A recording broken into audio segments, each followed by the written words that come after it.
তো ফ্রেন্ডস, দেখতেই তো পাচ্ছ ওখান থেকে বেরিয়ে চলে এসেছি। আমরা এখন যাচ্ছি আর একটা জায়গায়। তো কোথায় যাচ্ছি না যাচ্ছি ব্লগটা দেখতে থাকো, সবই বুঝতে পারবে। তো যাচ্ছি এই যে গাড়ি করে আমি। তো আগের দিনের ব্লগটা তো অনেক দিন আগেই দিয়ে দিয়েছি, শেয়ার করে দিয়েছি। তো কিছুদিন পরে এডিট করা হচ্ছিল না, তার জন্য আমি এই ব্লগটা শেয়ার করতে পারছিলাম না। তো কালকে এডিট করেছি, তাই আজকে আমি আপলোড করে দিলাম।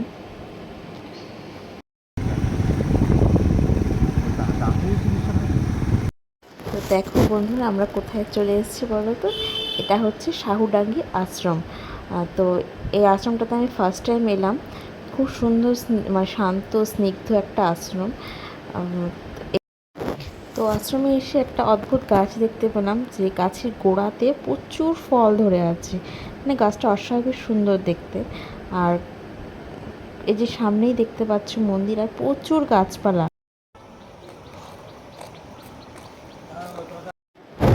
তো এই যে মন্দিরের মেন যেটা, এটা হচ্ছে রামকৃষ্ণ দেবের মন্দির। তো ওখানে রামকৃষ্ণ দেবের মানে ফটো আছে আর কি, তোমাকে দেখাবো, শেয়ার করব। তো ওখানেই যাচ্ছি। তো চারিদিকে সবুজে সবুজ। এর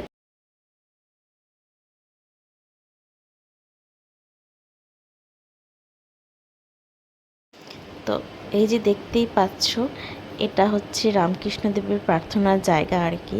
তো এখানে সবাই ভক্তরা বসে এখানে প্রার্থনা করছে। খুব সুন্দর ঠান্ডা জায়গাটা, চারিদিকে ফ্যান চালা। তো আমরাও এখানে কিছুক্ষণ বসলাম, বসে একটু মানে প্রার্থনা তো করিনি, কিন্তু জাস্ট এমনি বসেছিলাম। কুহু লজ্জা টজ্জা পাচ্ছে। তো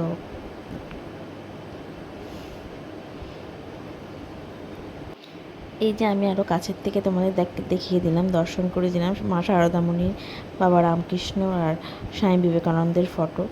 তো সবাই এখানে প্রার্থনা করছে। কিছুক্ষণ বসে থেকে মনটা পুরো ঠান্ডা করে শান্ত করে নিয়ে তারপরে আমরা ফিরে চললাম।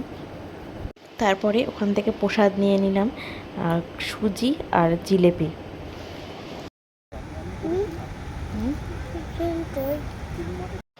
তারপরে ওখান থেকে বেরিয়ে এসে একটু মন্দিরের চারপাশটা একটু ঘুরে দেখছিলাম। মানে অদ্ভুত অদ্ভুত সুন্দর সুন্দর গাছ আছে এখানটা, যা আমি কোনোদিনও দেখিনি। হুম।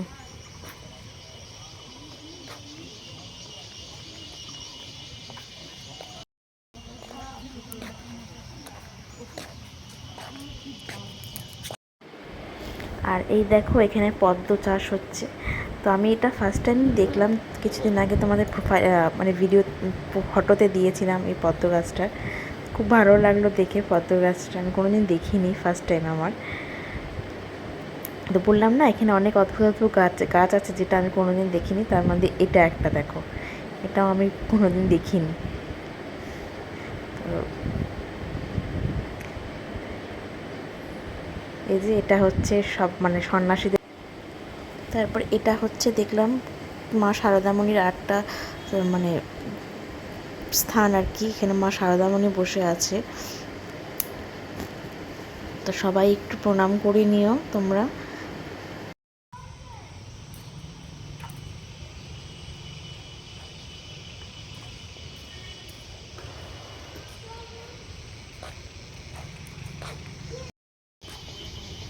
ওইখানটায় যাই মোমবাতি ধরা আসছিল আমরা। হ্যাঁ, ওখানেই তো মোমবাতি ধরা। ওখানেই ধরে।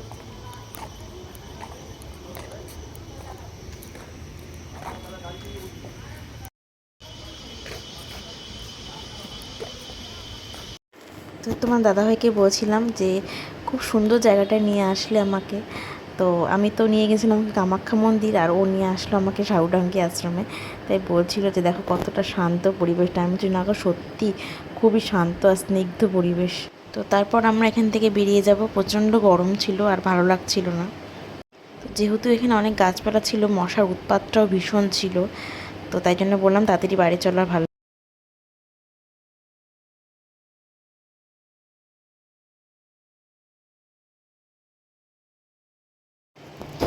তো তোমার আর একদিন আসবো তোমার দাদাভাইয়ের সাথে। ওটা একটু আর একটু তাড়াতাড়ি আসতে লাগবে। এখন তো রাত্রি রাত্রি হয়ে গেছিলো, মশার ভীষণ উৎপাত করছিল। মানে ভালো লাগছিল না, ভীষণ গরমও ছিল। তো এটা দেখো, একটা স্কুল, এটা রামকৃষ্ণ মিশন এটা। ওই মামাটা হচ্ছে। তারপর রাস্তাতে আস্তে আস্তে এত সুন্দর একটা মেঘের খেলা দেখলাম, মানে মেঘগুলো এত ভালো লাগছিল দেখতে। তো আমি একটু কিছুটা ক্লিপস নিয়ে নিলাম, তোমাদের সাথেও শেয়ার করে দিলাম। দেখো কি সুন্দর শান্ত মেঘটা, মানে স্থির হয়ে আছে।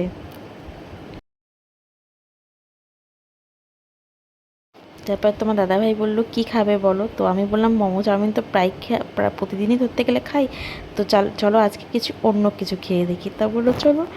তো SF রোডে চলে এসেছি আমরা।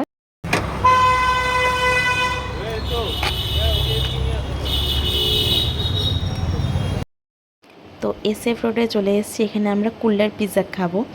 তো একটা কুল্লার পিৎজা 100 টাকা নিয়েছিল, একটাই আমরা দুজন মিলে মানে শেষ করতে পারছিলাম না।